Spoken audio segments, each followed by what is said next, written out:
Hi, everybody. Welcome back to the channel, and thank you so much for tuning in. Today, we're talking about the U.S. Dividend Equity ETF, SCHD, or the Schwab U.S. Dividend Equity ETF. I'm talking today about how you can use options against an ETF like this to generate passive income on a regular basis, on a monthly basis, and you can also use the dividends from this ETF to kind of get perhaps a double income strategy going where you can benefit from both the dividends on this ETF that are paid every 3 months and potentially bring in some monthly passive income from covered calls and cash secured puts, also known as the wheel strategy. So with that being said, guys, thanks so much for tuning into today's video.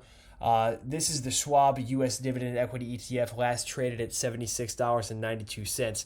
You'll see right here in front of you, in case you're wondering what this is a sample order. And what I'm trying to do here is actually purchase about 1,300 shares of the ETF here at $75 per share. So I'm going to try to get in at a discount. And the reason for that is because it's currently trading at $76.92. This option expires on February 16th, 2024. What that means is I'm trying to collect the premium from this ETF in advance just for being willing to buy this stock at $75 per share. Now, let's just say, as a hypothetical example, this ETF has been on an uptrend recently. Now, if the uptrend continues and the ETF breaks out to all-time highs, the ETF might not go back down to, let's say, $75 per share within the time frame of this option expiring. And so in that case, I simply collect this amount right here, which is the premium I get, and that's the amount that I take in, which is actually $260. But after the commission of $8.45, I'm left with $251.55 for being willing to get long this stock within basically less than a month. So by February 16th, 2024, if I can, get long this stock at $75, if the stock goes below that price, I will actually buy 1,300 shares. You'll see a 13 in the quantity box. And what this is representing right here, this 13 number, is going to be 1,300 shares. Because keep in mind, whenever you're buying, using a cash secured put strategy or doing a covered call or doing any kind of options on an ETF or a stock individually, you're going to be messing with 100 shares of stock, okay, or 100 shares of an ETF. That's just how it works. And so you'll see here that you'll see some bid and ask prices. You'll see 20 cents, you'll see 22.5 or 0.225 and 0.25 for the asking price. And these are the prices you're getting in terms of the market makers and the market participants. Right now, we're looking at 20 cents and 0.225 is the midpoint between this bid and ask. So we have the buyers on the bid and the sellers of this specific options contract on the ask at 25 cents. And so if we're looking at this from the perspective of we're selling 13 contracts and we're getting somewhere between this bid and ask, either 20 cents, 25 cents, or in the midpoint of 0.225, and we're collecting based upon the calculations it's doing here at a limit price of 20 cents. We can change this to the midpoint, for example. Let's just say 22 cents, and you'll see the update in terms of where you could see this order placed. If you want to try to go for the asking price at 25 cents, $316, you'll see the amount go up as we try to get in at a higher price. But there's no guarantee this order will fill, especially overnight, as implied volatility can drop, it can rise depending on specific market events. And also you'll see here that there's a max loss of $97,175. What this is representing is the total amount we could theoretically lose if this ETF were to go to zero. Now, this is a diversified collection of stocks, and basically this ETF right here, if it were to go to zero, every asset in the portfolio would have to go to zero. Highly unlikely, but of course there's the risk of market fluctuation, because if this goes well below $75 before the expiration of February 16th, then we're stuck on the hook buying this stock at $75 per share. So that's no fun, right? We don't want that to happen. But hypothetically, we collect the premium either way. So if this stock goes to $80 per share, or if it falls down to $70 per share, we're still going to collect the premium right here, depending on what price we get filled at between that bid and ask price for the option. And we're going to do that for roughly $100,000 worth of stock, which if we do the math on 1,300 shares at the current share price, for this ETF, which is $76.92, we can see that we're buying roughly $100,000 of this stock. And so almost $99,986 or $100,000 of this ETF. And we're collecting this premium, and this is in less than one single month. So let's just say we actually get long this stock, and by the time the expiration date rolls around, the ETF is below $75 per share. Hypothetically, if this stock is below $75, let's say it's trading down, or this ETF, not stock, is trading down below $70 per share, we now have to turn around and try to sell what's called a covered call. So now we're going to try to also collect the dividend and sell a covered call based upon when we believe this dividend is going to be paid out. So in this example, we can assume that the next dividend will be paid probably in March. So the last dividend was paid in December. Before that, it was in September, and then June, March, etc. If we take the average dividend, we can kind of assume the average dividend right now, based upon these most recent 4 dividends and dividing it by 4, is 0.6645 per quarter. So if we take that average dividend, we can make a new tab here, estimated future dividend. And if we take 1,300 shares times this average dividend, or what we're expecting of 0.6645 per quarter, we can multiply that 1,300 times 0.6645. And we're looking at $863.85 just from this dividend. So that's in addition to the premium we got. And in this case, we'll just assume we got $277.55, or roughly 22 cents per options contract, or that's actually $222 per options contract, if that makes sense. Because what we're doing is we're multiplying it by 100. So we take that and then we multiply, or I'm sorry, $22, not 200, and then we multiply that by 13.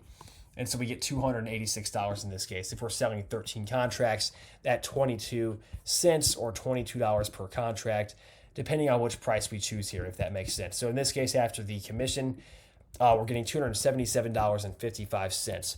So with the options contract here, we will say cash secured put premium, and that's what we get for being willing to buy this stock. And the stock finishes below $75 upon the expiration day of February 16th. That was the risk we were taking, that the stock would finish below that price by February 16th. We would get long the stock in that case, and we would end up with our premium no matter what. We're also collecting this dividend of $863.85. And so just by doing that, without any additional transactions, if we assume that we're going to go ahead and hold on to this stock until that dividend's paid, right, which is going to be in March, because the last dividend was paid in December and they pay on a quarterly basis, we're looking at, regardless, that last dividend, if we collect similar to what we can expect going forward with 1,300 shares, we can expect at least $800 from that dividend. So taking that into consideration, we take $863.85 plus $277.55 that we received from the cash secured put premium, and we end up with $1,141.40 just from that. And now what we can do, while we're waiting on that dividend to come in, we can kind of look at this payment date and say, okay, well, it's going to be coming out in March. It just came out in December. So if we assume it's going to be 3 months out, we can look at the options and we can switch this over to call. And now we're actually looking at covered call strategies. So assume the stock's roughly at $75 per share right now, and we are long 1,300 shares. So we can still sell 13 contracts because we got long after selling that cash secured put 1,300 shares or 13 contracts. And so now what we're doing here is we're looking at, covered calls. And let's just say I want to try to make a little bit of money on the upside. We're trading at 75 right now. I'm going to sell a $76 strike option. I'm not too concerned about the, cash flow in terms of the share price appreciation. I'm more concerned about just getting the covered call income as well as the cash secured put income. And so what I'm going to do is actually go out well past the dividend date and hope that this option does not get exercised, because what can happen is potentially the option gets exercised before the expiration date on July 19th, let's say. If we choose this option, we can look at the bid and ask price. It's a much wider spread because the option is much longer dated, and so you're going to see that. with certain options that are several months or even perhaps a year or more out of expiration, you're going to see these variations in terms of the bid and ask pricing and much wider spreads. With that being said, we have an option here expiring on July 19th, 2024. And so we have a strike price of $76, and we have an option that is expiring past our next expected dividend. We could also look at this and say, okay, well, what about April? Because the next dividend should probably be paid in March. If we don't want to do, let's say, a dividend in July, or I'm sorry, the options premiums in July, we can look at April, for example, and collect an options premium based upon that strike price. That doesn't tie up our shares as long either. And so what we can look at is a bid price of $2.30, $2.50. The asking price is $2.70. In this case, I'm just going to try to get $2.30 per contract. That's going to be $230 per contract. If you do the math on that times 100, you can look at this from $230 times 13 contracts. We still own 1,300 shares. And we're looking at almost $3,000 just from this covered call sale, roughly at a break even from where we got assigned to these shares at $75 per share. So our max gain in this case is almost $3,000. The max loss is unlimited, but we're not worried about that because let's just say the share price is fairly stable. It's going to be trading sideways for a while, and we're not too concerned about the share price at this point. We just want to try to collect as much passive income as possible. And by doing that, what we're doing is collecting nearly $3,000 just from selling this April 19th, 2024. And in addition to that, we're expecting this dividend to come in. That's the dividend right here. We're expecting of $863.85 based upon the average dividends in the past. And we're also going to collect this covered call premium right now. And by doing that, we're going to collect, just because the option is longer dated and we have, nearly 3 months after getting long. Now, this is going to happen in February, so it's going to be less actually than this, but this is just a hypothetical example.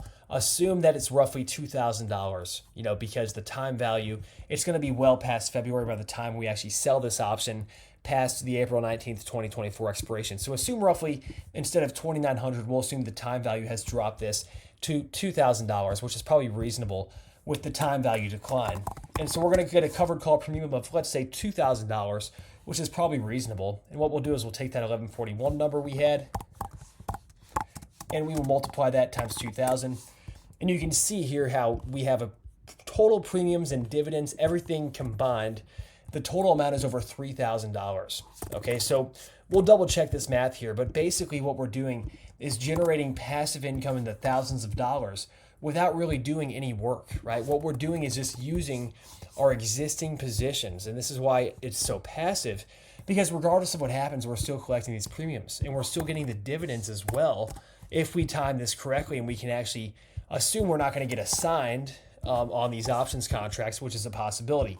So with that being said, I'm trying to get this put in with the dollar sign, but regardless, guys, you get the point. $3,141.40, $277.55 from the passive income we got from selling the cash secured put. That was just to buy the stock. We got paid for doing that, right? We got long 1,300 shares, and then we got the dividend that came in March, because the last dividend was paid in December.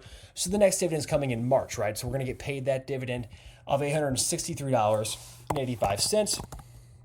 And then on top of that, what's going to happen is we're going to go ahead and get the covered call premium of roughly $2,000 as a hypothetical example. It was $2,900, but remember, this is going to be after our cash secured put expires in February 16th. Is when that one expires. So we're going back to April 19th, only 2 months to expiration instead of 3 months. And so we're going to get less in terms of the time value. So we're going to assume instead of $2,900, we're going to get $2,000 for this covered call. We're going to add that to the passive income, and we come up with just over $3,000 in passive income from these 3 transactions. And so this is the power of how you can potentially make passive income just from doing this, and then take this passive income and potentially reinvest it back into this ETF or other stocks of your choice. If you're doing this in a Roth IRA, it can be especially beneficial because you can take the cash flows and just find other investments to reinvest for more dividends, for more cash flow. And it's really cool to think about how you can do this on a consistent basis. With that being said, guys, I want to thank you for tuning into this hypothetical example. Hope all this made sense. Let me know if you have any questions in the comments down below. But yeah, it's basically 3 transactions.